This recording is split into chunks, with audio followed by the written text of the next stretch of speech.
Tech entrepreneurs from both sides of the Atlantic have spoken out about the stress they've been under following the collapse of Silicon Valley Bank, a key lender in the startup community and New York's signature bank. In the moment, it was making me physically ill, just trying to get through it.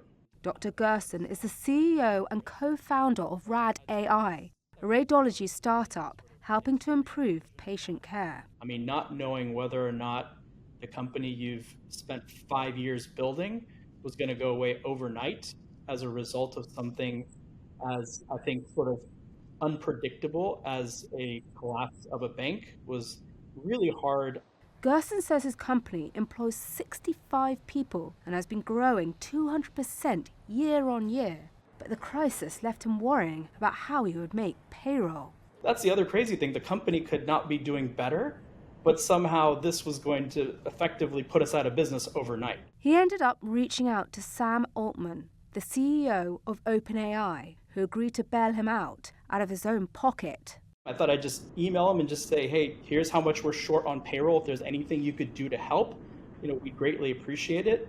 I was very touched. He just emailed back within a few hours and said, kind of happy to help. Just pay me back when the funds free up. Across the pond, entrepreneur Toby Mather feared his education platform, Lingumi, would not survive the crisis. Up to 85% of its capital is tied up in Silicon Valley Bank. When you're a small startup, especially early on, you don't have the team resources to balance your cash across multiple banking products. And the one part of a startup you expect not to go wrong is a bank. We take a lot of risks as entrepreneurs, but we expect our banks to be stable.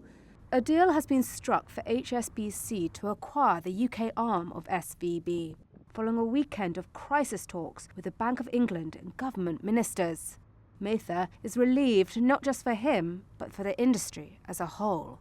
If they hadn't stepped in, there would have been a first-order effect on hundreds of UK startups and possibly US startups immediately collapsing, unable to pay their wage bills and their suppliers. But there also would have been a critical second-order effect, which is the next arm, the next Deliveroo, the next startup using AI to try and cure cancer would have lost access to the money that they rely on for research and development. Friday's collapse of Silicon Valley Bank was the largest banking failure since the 2008 financial crisis.